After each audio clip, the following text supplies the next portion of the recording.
Hello, Mark here. Trust you're well. Welcome to a recording of a live Lightroom skills and support session that I hosted on Monday, the 2nd of March 2026.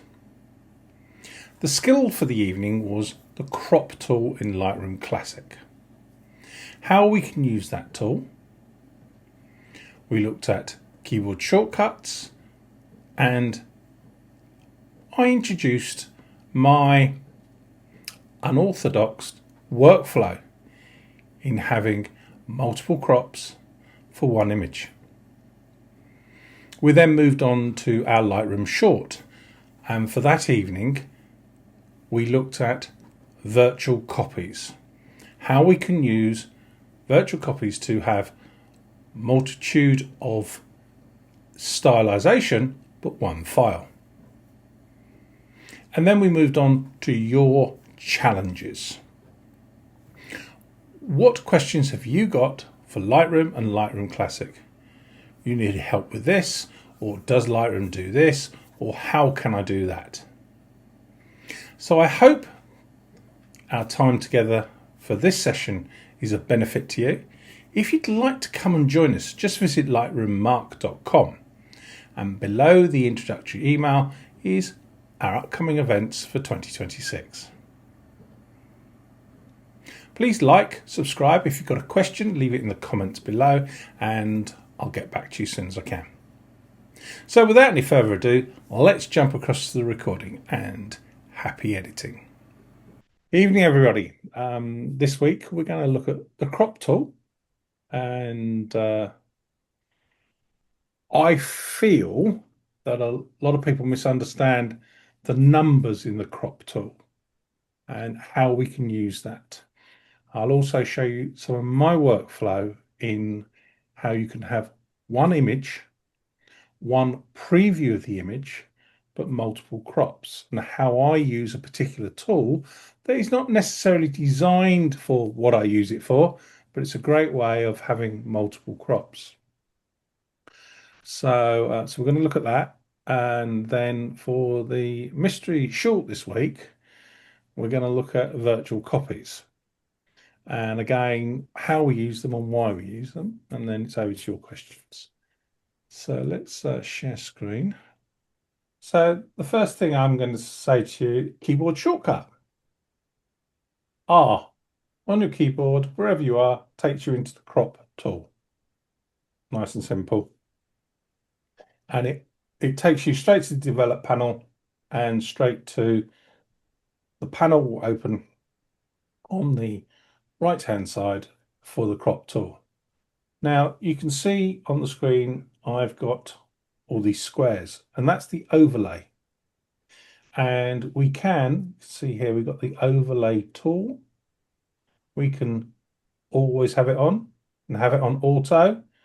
So that's when you're going to use the tool, it will come on or off, or we can never have it on. I always have it on when the crop tool is open. Okay. Now you'll see I've got some information up here. This is the information panel. Press I, it'll disappear. I will come back and it rotates to two different views. So it's off and two views. So we'll hide that. So I've always got the overlay off. And why I have that is because there's normally straight lines or something that I want to be straight in the image. Okay, so you can see this. However, keyboard shortcut, press O for overlay, tool overlay. That's where it comes from, the O. It changes the overlay tool. Okay, so we've now got 2/3. Okay. Rule of thirds. 5/4 overlay. There's a diagonal overlay, used a lot in architecture. And then we've got half and half.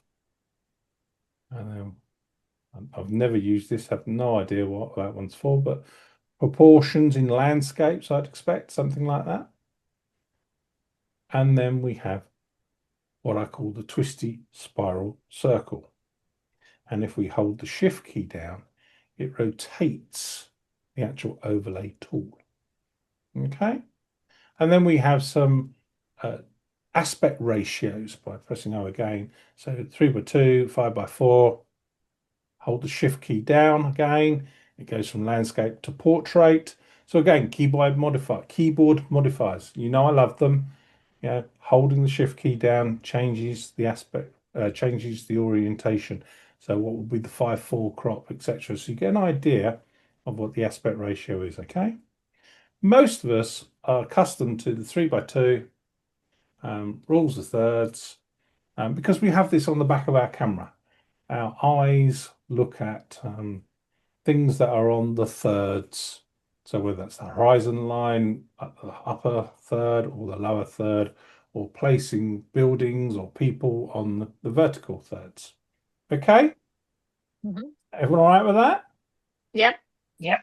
So let's have a look at the panel here on the right-hand side.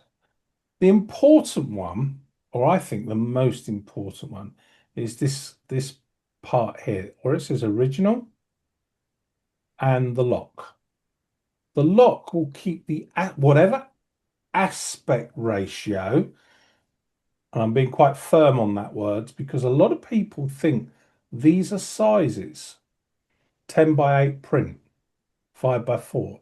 It's not, it's an aspect ratio. Okay, 3:2, 4:6, it's exactly the same, 3:2. Now, a full frame camera is a 3:2 aspect ratio. And another reason why I shoot Nikon, their crop sensor is a 1.5 times magnification. Okay, that's also a 3:2 aspect ratio. So whatever with Nikon, whatever I shoot full frame or crop sensor, the shape of the frame is the same. With Canon, no disrespect to Canon, because it's all about the image, not the crop size or the sensor size. It's a 1.6 magnification, so it's not quite a 3:2. I learned the hard way when I was at college doing my diploma in photography. I took a few photographs with the Nikon 1 and then a couple with the old iPhone 4 or iPhone 5 at those times. And there was one particular image that I actually loved, but because the aspect ratio was wrong, I had to put that in the middle of the sequence because I couldn't change the crop and get the information in that I wanted to tell the story of the picture that fitted the rest of the images because the aspect ratio was wrong. So a nice thing about Nikon, and I'm sure Fuji probably is the same or others are the same, is that full frame and their crop sensor, the APS-C, is the same aspect ratio. So when you're using multiple cameras for multiple points of view, or perhaps you go out one day with your full frame, the next day with a crop sensor because you're not going out to take photographs, you're just taking a camera with you, the aspect ratio is the same. Therefore, when you zoom in, crop in or not, the shape is the same. Now, today, that doesn't really matter because we can expand with AI in Photoshop. So we can, the information we haven't got, we can ask AI to generate. So this down here is aspect ratio, okay? So this is 3:2, okay? So this is now a 3:2 aspect ratio, okay? So if I Command Z and undo, let's see what camera this was taken with. This was taken with a mobile phone. Okay, IMG, I know that. So let's go G. Let's have a look at the metadata. Go to EXIF. Okay, just to confirm. iPhone 17 Pro. So the sensor size is different. Okay, so if I take these two images here, no, take this image here and this image here, press N, and you see the aspect ratio, the sensor size is different. The one on the right is taken with a full frame camera, 3:2. The one on the left is not. Okay. So how would you make those the same? And these two are both taken with mobile phones. You can see quite easily here. So press R and we go to the original, where it says original in the drop down.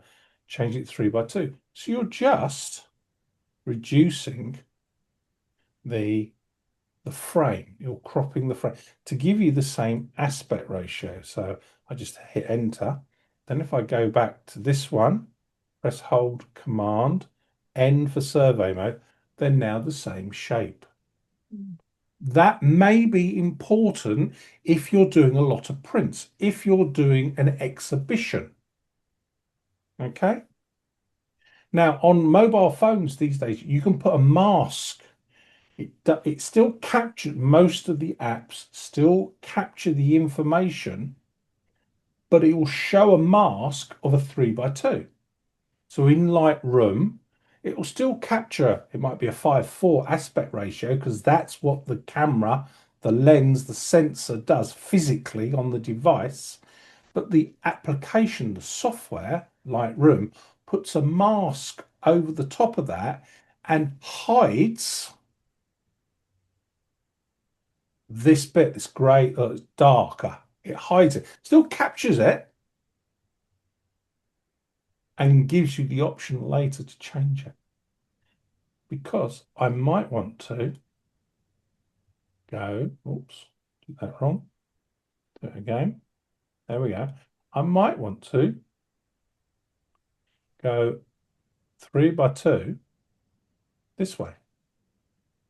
Okay, so that's now a 3x2. And I'll show you how to do this in a second. Portrait rather than landscape. All right.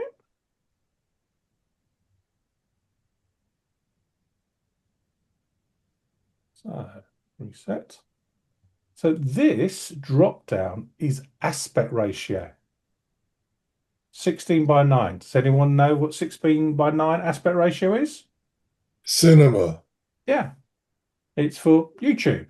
It's for a thumbnail for a video. Okay, Vimeo for your TV. So let's say you're doing a slideshow for your TV, 4K or HD. The slideshow would be this size of image in your, and that would fill the whole of your screen in a slideshow. Okay. Again, I just press R, took me back from the slideshow module, took me back to the crop tool here. So having an idea of what you're going to use the image for is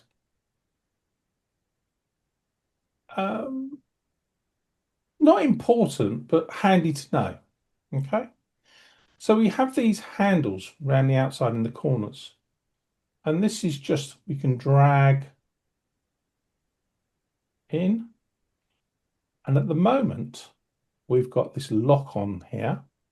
And I've got it as the original aspect ratio. But if I wanted to crop this image, I can take the lock off for the moment, go to a 3x2 aspect ratio, then it will lock itself. And now it's now a 3x2 aspect ratio. However I want to adjust, it's always a 3x2 aspect ratio. Now, when your mouse is in the middle, we can move the background, the image around the mask, around the frame. Okay, it's to start with. It's to me, it was not intuitive doing that. You know, I thought I'd move the mask around the picture. Well, realistically, it's the picture moving around the frame. The frame stays there. Okay, so how do I change it into a portrait? Well, what we'll do is we can click on the corners and it will flip. It will get to a sweet point and flip.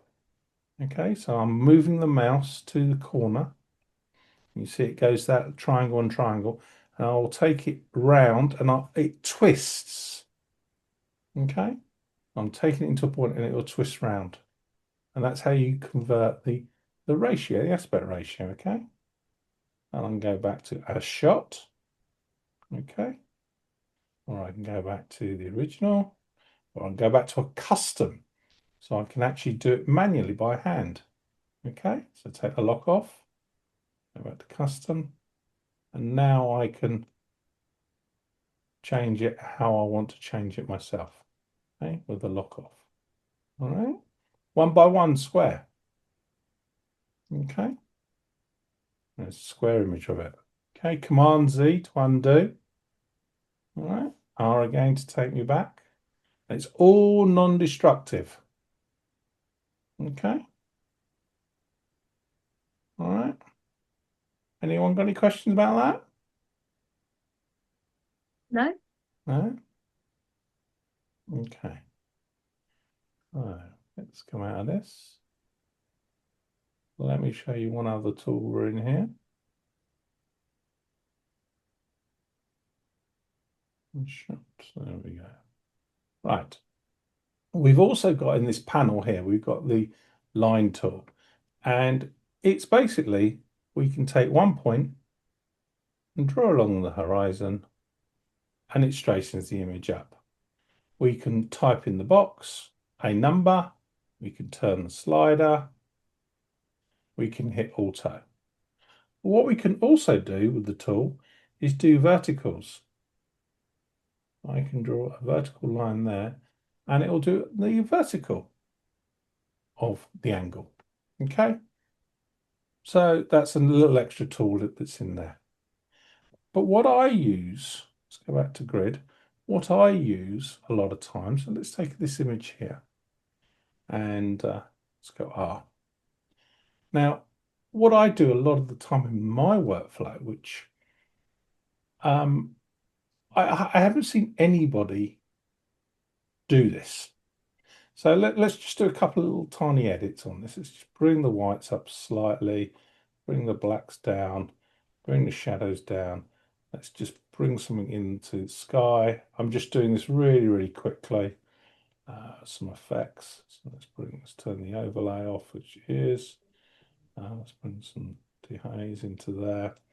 All right, let's just bring a linear, so I want a bit darker at the bottom over here. So let's take the exposure down slightly. And then let's do a subject selection. Let's just take the exposure up a tiny bit. So there we go. Might put a radial mask on it as well, just to bring the eye a little bit more in and invert it. So not too much. There we go. Something like that. Something like that. So I'm just doing that. Now, I haven't done my base edits like I would normally do and census dust and all those type of things. I've just done some edits and I wanted to show you what I do with the crop tool in my workflow. And it's about snapshots. And a snapshot is you're recording that moment in time in your editing. Okay, it's like taking a photocopy of something, and then you then go back to the original, you draw on the original, take another photocopy. That's basically the way I explain snapshots. So, but I'm going to do this for the crop tool. So I've taken a snapshot, a recording of how this image is at this moment. That's all the edits, everything. And then I'm going to press R and say, right, what aspect ratio do I think I might want this image? So I'm going to go 1 by 1. Yeah, I'm going to bring that in slightly. I'm going to put there, let's bring that down a bit and bring that over. There we go. There's a 1 by 1. Okay. Create a snapshot. 1 by 1. Okay. So I've recorded that shape of image. Then I click back onto the snapshot that says original. And then I go, well, I probably want one for a YouTube video. So, and these are aspect ratios. They're not sizes, they're shapes. Okay, that's the important thing. So I now want one for a YouTube video because I knew I took some YouTube footage or I took some video footage of this. Go back, I don't quite like that. There we go. And because I've zoomed in a little bit and I've squashed it down, I think the the Atlantic wall in Normandy is a bit stronger. I'm a bit closer to it. I've taken out some more space. So I've now go 16 by 9. Okay? I've saved that aspect ratio. Go back to the original by clicking on the original in the snapshot. I then go R again. Now, 3 by 2, I want a 3 by 2, which is the original size, but I want it a bit smaller. So something like that. Okay. So so 3, or could be 2 by 3, 3 by 2, left. Okay, because the pillbox is on the left. Okay, might want this for something. And what I'm doing is I'm playing with the image, because sometimes when you get a crop, you see an image that you wouldn't consider. Right? So we've got 16 by 9, but we've also got 16 by 10. So that's a bit taller. Okay, down here. So it takes a little bit, well, 16 by 9 crushes it down a bit more. Okay. 5 by 4 aspect ratio, 4 by 5, 1 by 1. You know, we've got all these different aspects, but we can also type our own aspect ratio in if we so wish. Okay, so we can go custom. And let's say we want 16 by 8. Okay, so that's even narrower because we want to do a like a panoramic print out of this one image. Okay, I'm going to place it in the middle. I'm going to move it around, and there we go. So this is a 16 by 8. I go up to the snapshot, type in 16 by 8. And these are all shapes. They're not sizes. But at any point, I can jump back to any of the other sizes. And that's what snapshots are for. They're recording a moment in your processing timeline. And you can jump backwards and forwards to that moment in your timeline, the edit and so on. But I use them, could be controversially, I use them to record my crop. And that can strengthen the picture message or what you're photographing, because we're concentrated on all this area around the subject. Okay, so this image here, let's go again, let's go into the develop module. Let's just bring up the exposure slightly. Okay, let's bring the darks down. Let's take the subject. Let's bring the subject up. I'm happy with that. Just bring it up slightly so it's brighter. Okay, let's bring in some vignetting, luminance. Let's bring down the darks down here. See, eyes taken away from the foreground. Let's go to the sky. Sky selection. Let's see what we've got in tonality here. Let's have a quick look. Yeah, quite like that. Okay. So now we've got this image.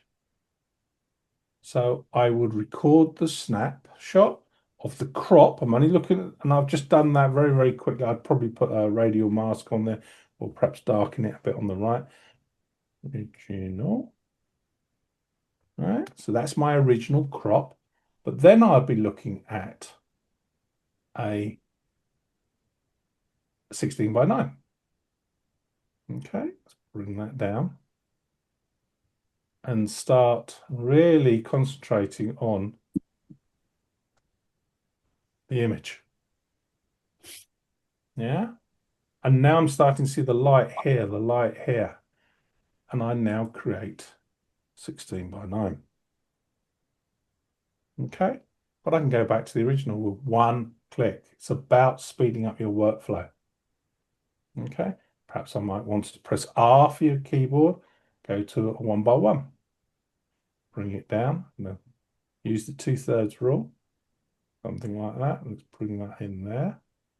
Something like that. One by one. Okay. So it's about working smarter, not harder. All right. Deadly silence. Can I ask you, Mark? Um, and this might be totally rubbish. I don't. I'm not quite sure. I didn't know about all these aspects, but we have to have our images to a certain size Yeah. for the club projector, which I think might be the same thing. And when I download mine, I've got it coming through as 1600 by 1200 on the download. Yeah. Is that the Okay. same thing we're talking No, about? it's not. I haven't gone to the sizing Right. yet. It's Right. Okay. I'm deliberately keeping those two things apart. Right. Okay. What we've done is the shape of the Shape. image, Right. not the Okay. size of the image. Right. Okay, and what you're asking is size. Mm-hmm. Okay, so a lot of camera clubs ask for the longest edge, for example, Yes. or Yeah. a 16, Mm-hmm. 16 by 10, for example, or whatever size. So they have a Mm-hmm. format. So they are limited by the projection Yeah. Yeah. projector. Now, I would turn around to say, it's your image. You want to present it in X narrative. That X narrative might not work in the size they're asking. So you say, no, I want it a 3:2 aspect ratio because it's focused on that subject. That's the subject that brings out. It's your photograph. You know, what you then do is you put it on a background, a white background, for example, that's 16 by 10, for example, and then you place your image on top of it. So they've got it the right size, but you are showing the aspect ratio in the size they want it. Yeah, so you've got a picture frame, and then the picture in the middle, it's a different size to the picture frame. Yeah, because it's your photograph, and you want to provide it as a square format. But the square format doesn't work on the projection or doesn't work in the space that they're going to advertise in. So you put the square print on a white background that does fit their format. It's your photograph. Is a camera club going to stop somebody with a Hasselblad that shoots square to enter their images? Yeah. So they want it delivered in this format for presentation, but it's for you to decide what aspect ratio, the shape of the print. Size will come on to it in a second, okay? Anyone else any questions? Mark, can I just ask Yes, quickly? David. Shift and O, Yeah. was that literally each time you hit the shift and each time you hit the O, it sort of cycles through the Yeah. different. Yeah. Yeah. Okay. They're just keyboard shortcuts. Yeah. Yeah. So, but yeah, snapshots is something that is overlooked. And the easiest way that I've learned to use it is you're recording a moment in time in your processing timeline. And I use it for the crop because I use it for, oh, there's an image there. I can see an image. But there's something missing and I can't work it out why. Right. It's like you go to a restaurant, you go, bloody hell, I wish I could make egg fried rice like that. They've got the secret sauce, they've got the secret ingredient, the secret way of doing it. And I use the crop tool sometimes to play around with, oh, if I cropped in a little bit there and straightened it like this or did like that or focus some light on a particular part of it, take a distraction away, I've got a stronger communication in that image. Okay, so that's why I use the snapshots to record that moment. And my workflow, I use it for the crop tool mainly. Okay. To then clear it when you're finished. No, no. So you got No, lots and lots of no, snap. all of them have got there. Once I've done the crop, that's it. And I might do 16 by 9, 2 or 3 versions of 16 by 9, cropping in tighter, but the same shape. No, I never delete anything. You know, if I'm keeping that image, I'll keep all the snapshots, keep all my virtual copies. I'll keep them always in the collection. I never delete it. And So the snapshot takes up hardly any space. nothing at all. Right. Nothing at all. Not even 1 kilobyte. So there's no real cost to No, there's no keeping it. cost at all. Nothing Right. at all. The thing that takes up space in your catalog is your previews. So depending on the size of your previews, my previews in my work catalog is something like 2 terabytes. That's because I use one-to-one previews, which is full size. So that's about two and it's about 600 gigabyte is my smart previews. Smart previews about 8 megabyte roughly, depending on the content. But my one-to-one previews is what takes up all my space. And so I've got a 4 terabyte SSD Thunderbolt 5 that runs my Lightroom Classic catalog on there.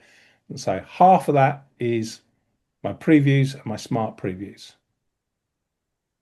because that's my workflow. I can take that drive and work anywhere on my laptop, on any of my images, and I can print them out 10 by 8, maybe a bit bigger, anywhere in the world without this being turned on. So yeah, snapshots take up no information at all. It's one column or a couple of columns in a database on a spreadsheet type thing. That's it. Nothing. But it speeds up your workflow. It allows you to focus on the subject because you're drawing in or shaping it differently, different shape of image. Okay. Mark, what's the aspect ratio of an A3 sheet of paper then? A3. Yeah. Well, let's ask our favorite search engine. What aspect ratio is an A3 piece of paper?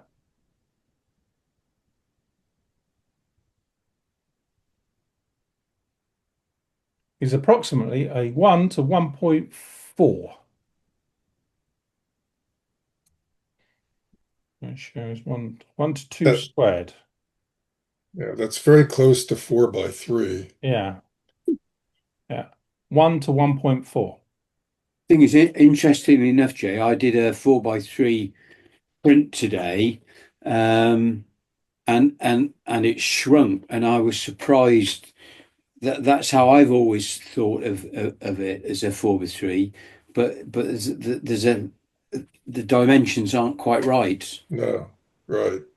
It's that 4 by 3 is 1.33333, and A3 paper is 1.4, so that's slightly different, just a little bit off.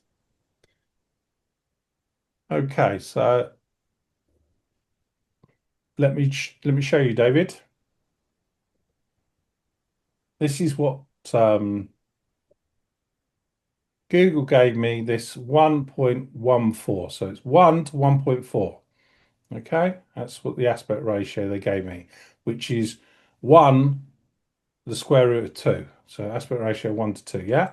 So it's 1.4, yeah?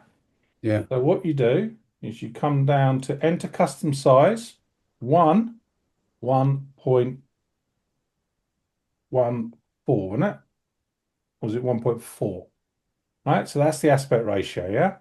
Let's just double check that. Yeah, that's right. 1 to 1.4, okay? Yeah. Right, so it's 1 to 1.4. Cool. That's the aspect ratio. Boom. That is the aspect ratio of an A3 piece of paper. That's the shape of the A3. Now we'll go on to what Elaine was asking. How do you get the size? Okay, this is the shape of an A3. Now we've got to output an A3. Okay, so this is where we go to export. Okay. Now we looked at this plugin the other week, Mography. Right. There's lots of extra output resources there, from black lines to graphics and so on, but we're not going to look at that. Size, image size. Okay. So we're going to select the image size, and then we have dimensions and longest edge. Okay. Now, when we print at 300 dots per inch. I know across the pond, our friends do print at a lower resolution, normally about 240. But in Europe, we print, and most of the other rest of the world, we print at 300. If you're going to do it a web, it's 92. 92, 76 and 92, if I remember rightly. 76, I Yeah, think. 76 and 92. It's whether you do pixels per inch or pixels per centimeter. 76. Right. So now you select your longest edge. Okay. Longest edge. Do you want it 10 inches? Or are you going to print it? If you're going to print it, it's 300. And this will take the longest edge of this print and give me a 10-inch print, that shape. Okay. So what was an A3? Going there. A3 is 297 by 420. Okay. So centimeters. So this is what was it? 297 420. by 420, 420. 297, wasn't it? Yeah. All right. Hang on. No, so it's 42 centimeters by 97, wasn't it? Is that right? We've got It was now 297. 297. 29, so it's not 29 because it's in centimeters, not millimeters. Right? So I've made the image, the aspect ratio, the shape, and now I'm telling it the size. And now it's going to export it exactly the right shape and the right size for an A4 print. Okay, sorry, an A3 print. Okay, and I left let's go back. I left the setting on from last week. Demography, there we go. What is that one there? So let's turn that off. Turn that off. There we go. So let's export that again. Overwrite it. Add the black border on. There you go. That's exactly A3. It's the right A3 shape and it's the right A3 size. Okay. So let's paint you a scenario here. You wanted a crop of 16 by 9. Gives you this because you like this panoramic type shot. And then we haven't got the information to create the same print. So we would go longest edge is 42, and it would then print it A3 length, but it wouldn't be A3 print high. So you'd have, it'll be like a letterbox. So it'll be the width of an A3 piece of paper, but it won't be the height because the aspect ratio is wrong. Okay. So let me show you why. Let me export this as, so we go back to custom 1 to 1.4. Right.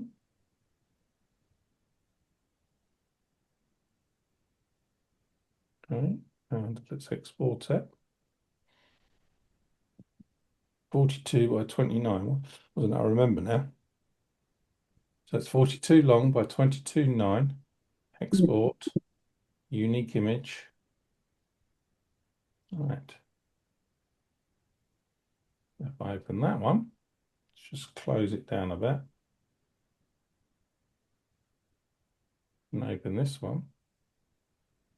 And you see, let's do this over there. Now, can you see the one on the left is a 16 by 9, but it's A3 length. The one on the right is A3 size, height, and length. So by putting the right aspect ratio in your crop, and then when you export, you type the size in, you get totally different pictures. To me, the one on the left is a lot more defined than the one on the right. It's got a lot more negative space on the one on the right. I can see a lot more what I'm photographing. Okay. All right. Mhm. That help everyone? Yeah. So the crop tool is about the shape of the picture, using snapshots to record. So before you do the crop, record the original, put it in there, and that means you can jump back. You can change the crop anyway to original because it's all non-destructive. And you can start playing with different shapes, cropping in, and you'll be amazed what you didn't. Oh, there's a lot going on here, especially with modern day cameras at 50 megapixels. You can zoom in quite a bit, do different shapes, use the overlay tool to get alignments of structure and narratives. Get your crop, different aspect ratios, and export them. Okay, and you can save that as a snapshot. Snapshot's a very, very powerful tool. You're saving your workflow point. You're saving that, and you go back to it anytime you make more and more adjustments, and you can jump back to that point, and it's like resetting it. Okay. Actually, the significance of it is if you print straight out of Lightroom and your size is wrong, it will still fit your A3 paper, but it changes the shape of Correct. the picture, which is And what that, happened to me today, which is a disaster. yeah, which is because the aspect ratio is Yeah. wrong for the Yeah. paper that you're printing on. Yeah. And the printer will go, I can't do this, I'm going to make it up. Yeah. So getting your aspect ratio correct and then telling it what size to make the print or file is the thing. And that's what if you print using the print module, getting the paper size right in the paper module is also very key. So there's so many decisions. So many decisions to do. So has anybody got any questions about that? I have a comment. Yeah. When we choose a camera, we actually choose a sensor size. Yep. And then we also choose lenses for what we want to do. Mhm. I've actually changed my view in many ways that the crop tool is a way of changing your camera and changing your lenses. Mhm. So if you said, geez, I really wished I'd had a panoramic camera when I was there, you can have the panoramic camera by the crop tool. So one of the things when I look at a picture is I said, I think, what lens should I have had when I took that picture? Or what camera should I have? And I use the crop tool to achieve that. And actually, today you can buy 60 megapixel sensors with one lens. The camera can have just one fixed lens and a large sensor. But actually, with that large sensor, you have the equivalent of 3 or 4 cameras and 3 or 4 different lenses with still significant uh, uh, information in the resulting crops. Uh, so that's sort of a different way of looking at it, which helps me when I'm using the crop tool. Yep. And I'm just showing, just to emphasize what you were saying. There it is. It wasn't until I realized that I really wasn't interested in large sensor cameras. But now large sensor cameras, more than full frame, I think full frame is good, but you really need more than a full frame to have a large choice of lenses and camera sensors there. And that's what's happening in the industry. We're starting to see 60, 80 megapixel sensors that are reasonably affordable. And I've done most of my photography with micro four thirds, which is, a small sensor, because that was sufficient for just, and then I would change lenses, but if I want to have a simple one camera system, now I realize it's got to be a big sensor, so that I can have different lenses when I'm cropping there. Yep. And I think you get the same depth of field. If you crop in, it actually gives you the same depth of field as if you had a telephoto lens. Um, uh, so that you still get the same depth of field compression effect visually as if you had a telephoto lens Okay. when you crop in, Yep. I believe. Okay. So here's something that just Jay was touching upon. So here are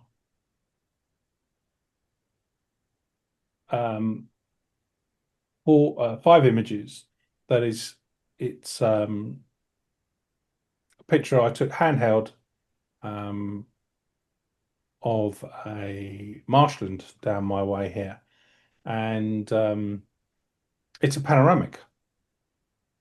So what you can do is stitch them together. There is the panoramic, but you can see that I've actually cropped it. So if I hide this panel here, you can see I've actually cropped the panoramic. So we've taken all that information from these images. I've brought them all together by going right click, photo merge, panoramic. It's going to go through. There's the image. I'm going to fill in the edges, press make the panoramic, create panoramic. And now, and do remember panoramics are vertical as well as stacked panoramics. You can have a 9 panoramic. So there's the image. So this is the panoramic that I cropped. All right. So this is the image here. So this to me is a lot more powerful image than this one here. Got too much clutter in this one. Yeah. So I've taken the panoramic, I've gone R. All right. Going to bring the panel back. And now I'm going to sit there and I'll go custom.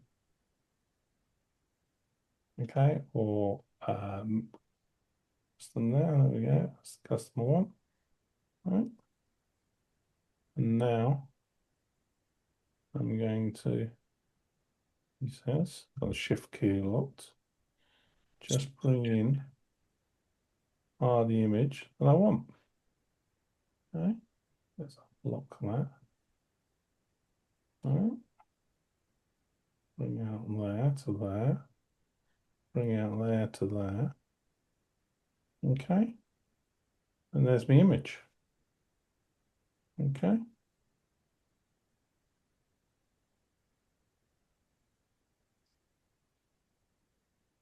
Two different crops.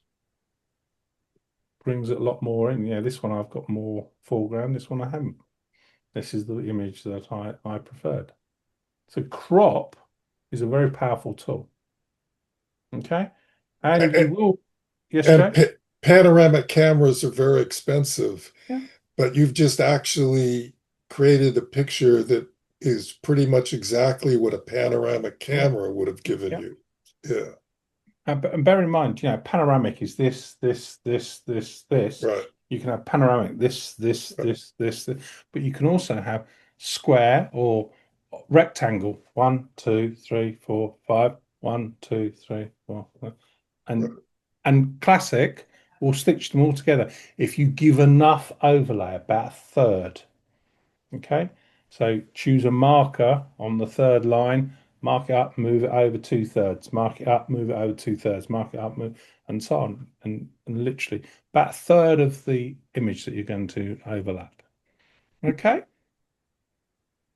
everyone all right with that? Yeah. Yeah. Yeah. So it's a great tool. You'll there's two what's the one I'm thinking of? Trains of thought. Cropping camera or crop after. Does it matter? I'm just enjoying, I don't sit there and look at a photograph and go, oh, that was cropped or that was taken. I'm enjoying the photograph.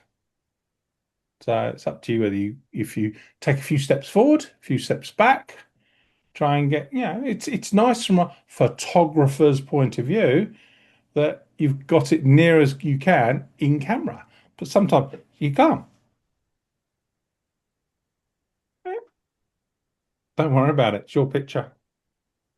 Do it, present it how you want to present it. Okay, so anyone any questions about that? No. No.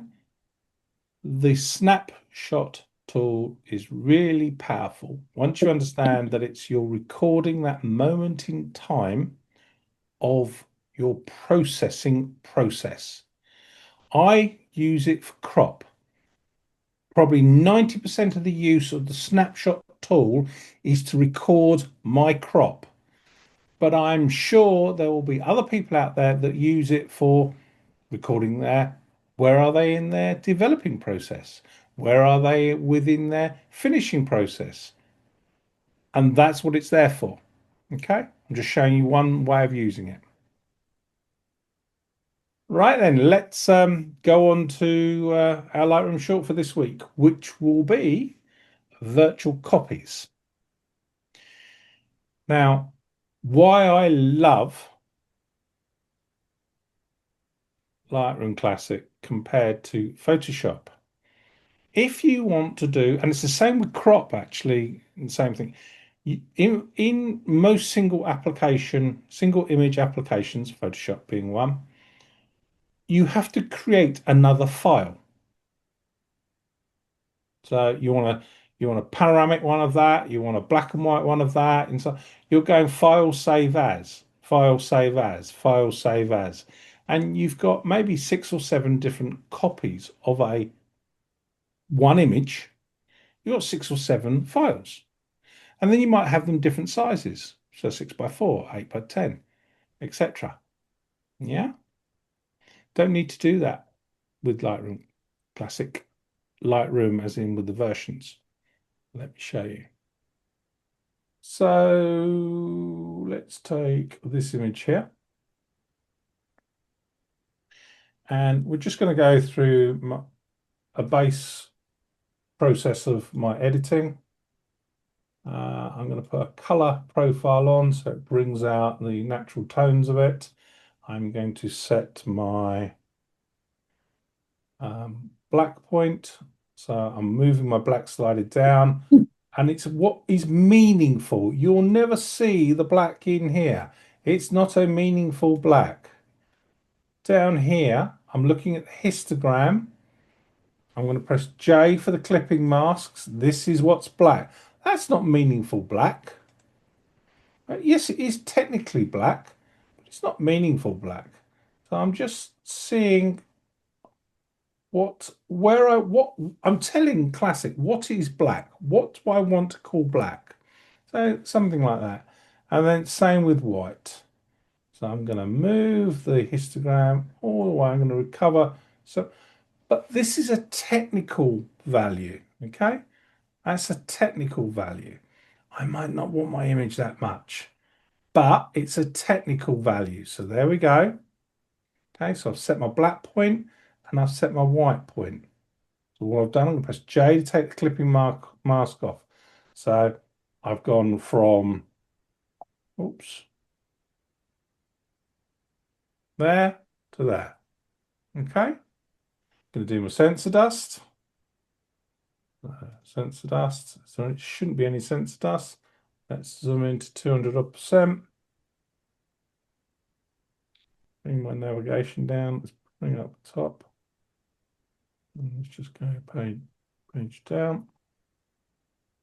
Oops.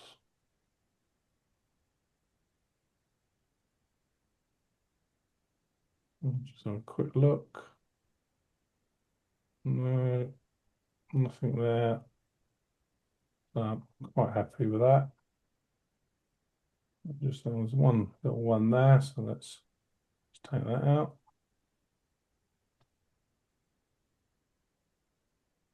No, that's it. So I'm just going to remove that sensor dust.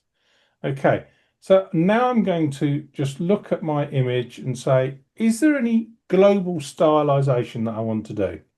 I'm just going to bring my highlights down, and that's it. Okay, I've got a base edit. That's all I've got, base edit. I haven't done any clarity, any contrast, just put my highlights down. Is there any artifacts that I want to remove in my base edit? There's only one in this case, and it's a distraction. I'm going to turn my visible spots off, and it's this bit here. Just going to remove whatever that is there. Okay, that's it. All right. I've now got a base edit. Now I want to stylize my image. Right click, create virtual copy. I'm going to turn I on, and it says copy one. Go back to G. There's my original. There is a virtual copy. Okay, so I've got two files, NZ70117, okay? If I go right click, show in Finder,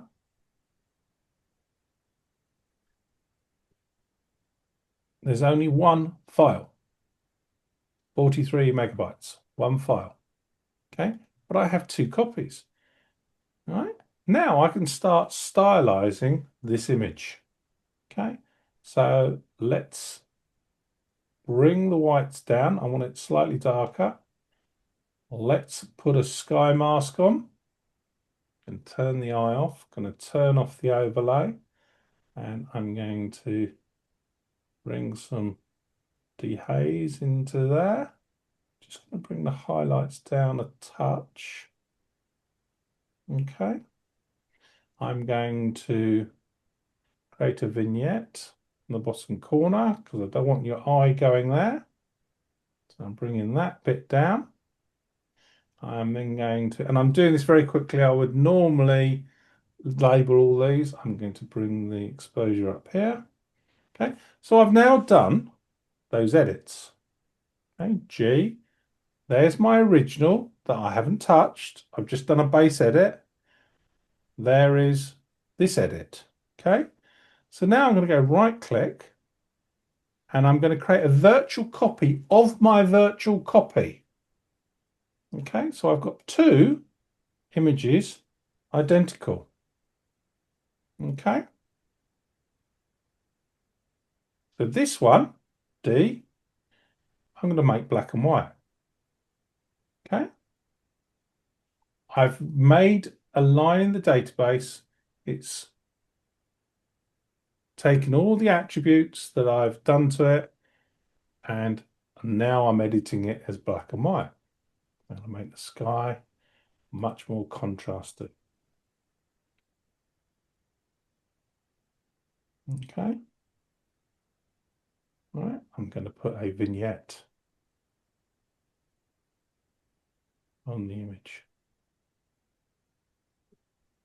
I'll rotate it, invert it, bring down the exposure. G, There's my original. Right. I've made 3 copies of the image. In Photoshop, I would have to create 3 files. Okay. Haven't even talked about doing crops and aspect ratios or anything, size of prints at the moment. Finding Finder. I've only got 1 file. In Photoshop, that'll be 150 megabytes of disk space. In Classic, because it's a catalog program, it's 1 file with 3 virtual copies, and you can stack them. We can go to stacking, stick them on top of each other. So get rid of your screen real estate. And I've got 3 there. I can expand the stack if I wish to. Okay, so that's where they all are. Okay, but I've got the original base edit. All right. But I can take this one and say, right, R. Now let's go. Oops. No, come on. There we go. I had the wrong tool.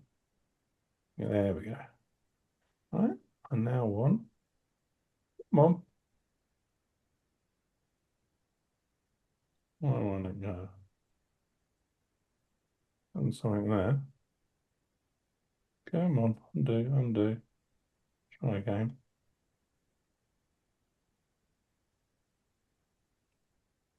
Come on. Move. There we go. Wouldn't move for some reason. So there's my image, but it's not affecting the other images. Okay. And if I wanted to, I've cropped that. Let's go D, create that as a snapshot. Okay, there it is as a snapshot. And now right click, create a virtual copy. Okay, there it is as a virtual copy. And now go to the develop module, make it black and white. I've now got a 4th virtual copy. Okay, so this is what virtual copy is for. It's 1 file with multiple stylization or multiple crops or whatever you want to do. Okay, so your combination of workflow is unlimited,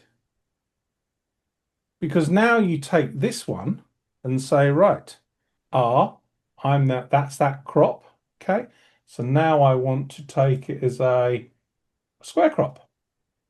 So I'm taking the edit as a square crop. Now I'm recording 1-to-1 crop. And go back to the 3x2 that's cropped in. Okay, there it is. Yeah. So there's so many things that you can do. But here's the beauty. Because I'm working in a collection, and that collection is synced to the cloud.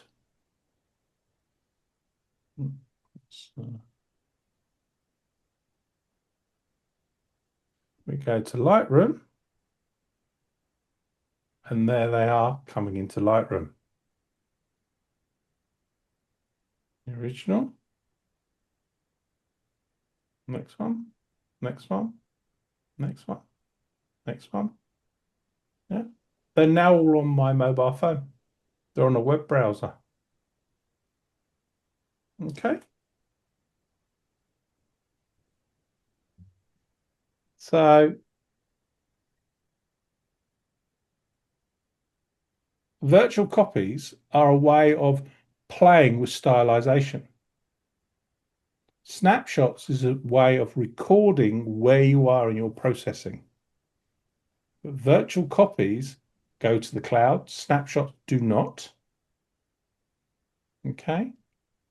And it allows you to store the crop for a snapshot or change the stylization. You can use any type of formula that you want to use. Okay. All right. So that's the difference in virtual copies. Sorry? You want brandy? Yes. Oh, Heather's having a brandy. Already. Yes, please. Things weren't that bad, were they?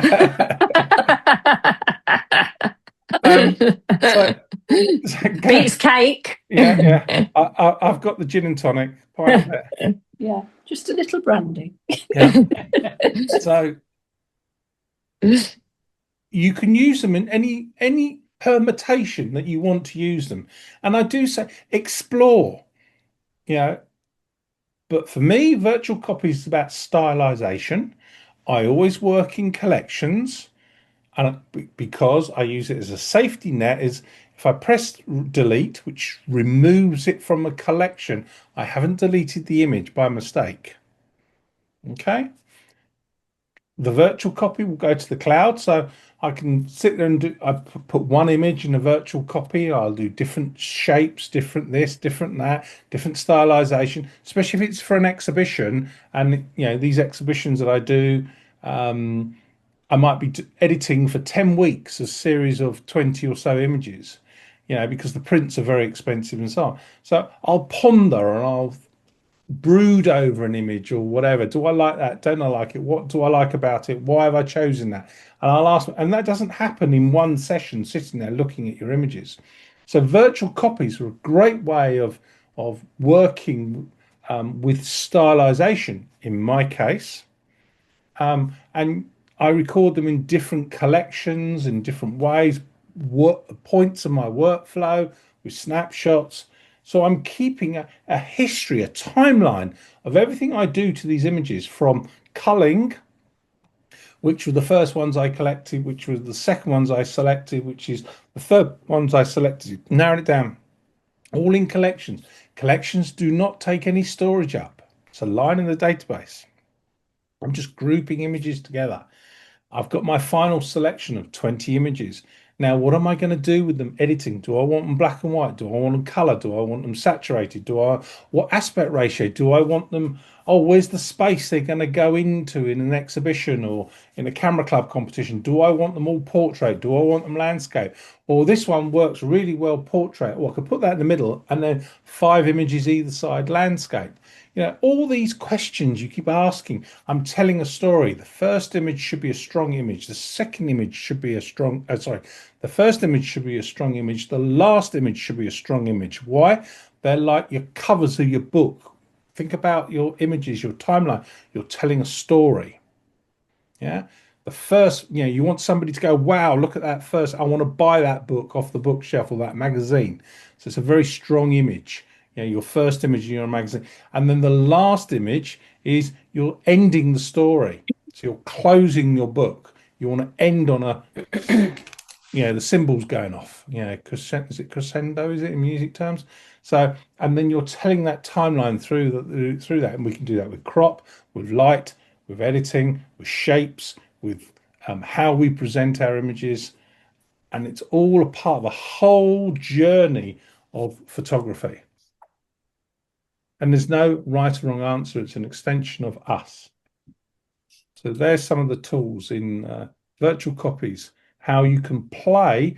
It's all non-destructive as well, but you're not creating extra files, and you can take them away on your tablet, on a web browser, on your laptop, on your mobile phone, away from your computer, and all of a sudden you're sitting there going, oh, I've had a moment. Get your phone out and do and so on. And these things come to you in these weird times. Middle of the night, you have a notebook by the side of your bed to write down that thing that came to you in your head. And that's why we use collections. Since the cloud, it's with you wherever you are. So virtual copies is about, for me, stylization, but you can use it for other ways.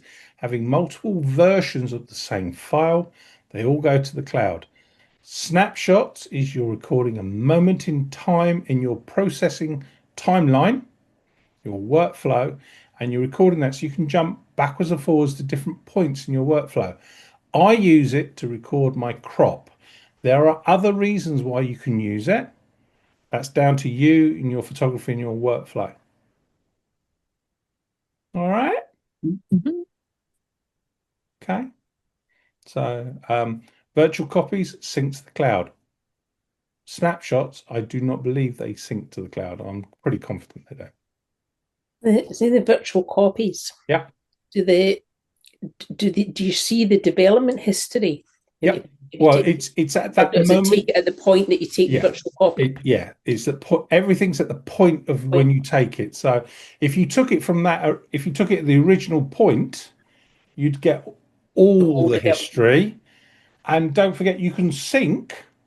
You can take an image and sync it, so you can sync all the history, and it will reference back to a point in the catalog. So, but yeah, it's the virtual copy. The history starts at where you take the virtual copy. Okay. So you get into a junction on the motorway, and you've pressed record on your video. It only records from when you press the record button on the camera on your journey.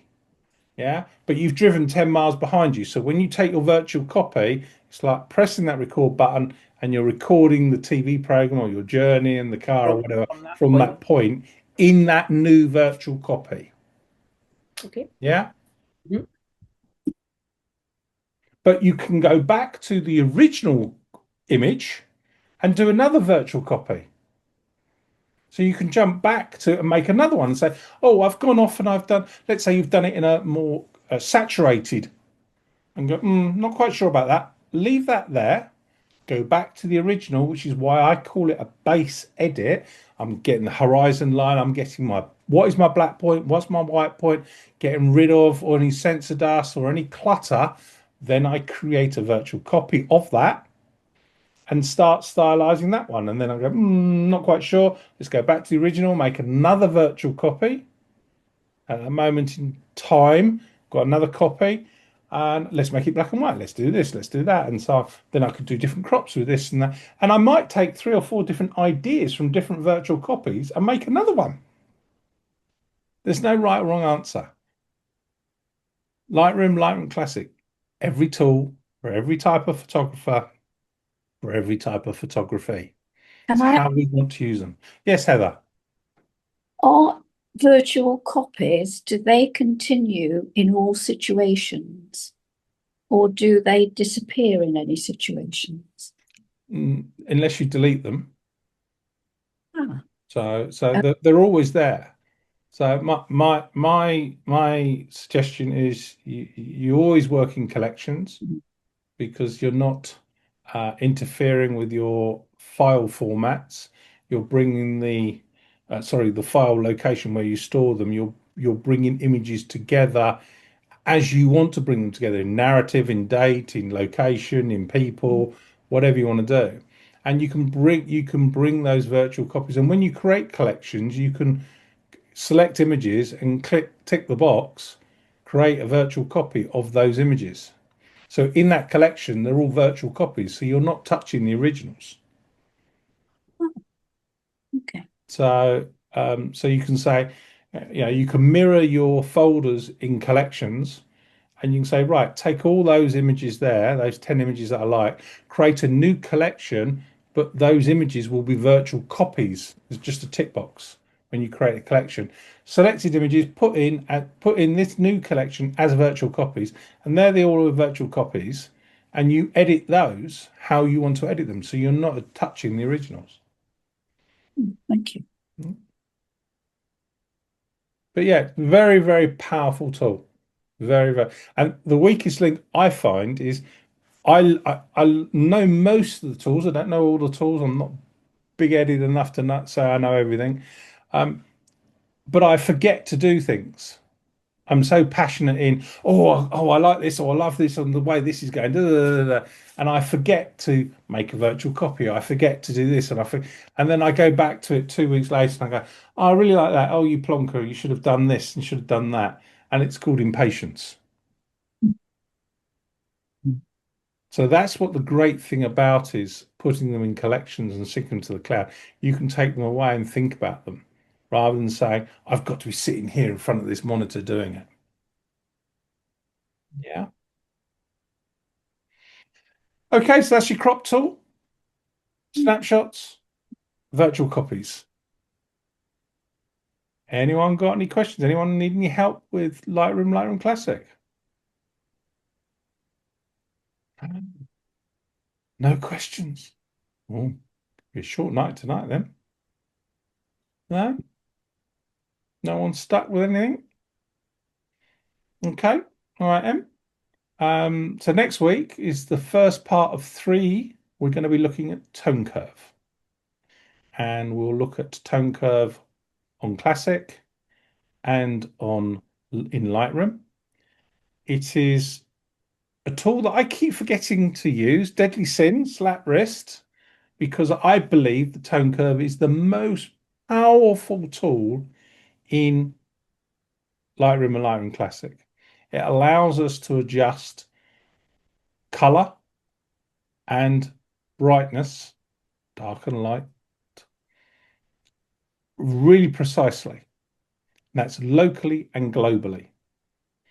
And getting your head round what the RGB channels does and the 2 different types of tone curve tools really takes your editing to a total new dimension. Some people sit there and go, well, I don't like to edit too much. I do a little bit of local and a little bit of global, and that's it. But if you really want to get into finite adjusting tonality and take you to the next level, understanding the tone curve. And I learn who I am with my developing so much more when I use the tone curve. Or I could do this, or do I like it like this? And so many people say to me, but I don't know where to start. Well, start with learn the tool. What does the tool do? Play with the tool. Right? You're not going to upset anything because you just hit the reset button. But the tone curve is a really, really powerful tool. And in conjunction with colors and using color wheels in other panels, you can take your whole editing to a new level. That's if you want to do that. Some people just want to have a photograph as it was in natural light. But tone curve is really, really powerful. Okay, so we'll look at color and black and white in the tone curve. We'll look at global and local over 3 weeks.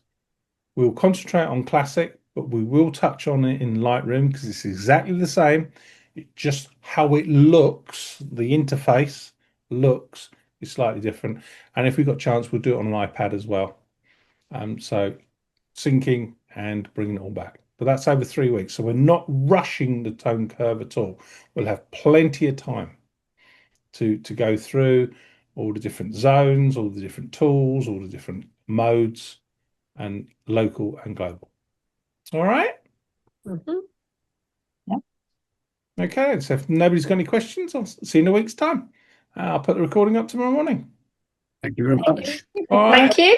Take care. you. Lovely to see you. All the Bye-bye. best. Bye. Bye. Bye. Bye.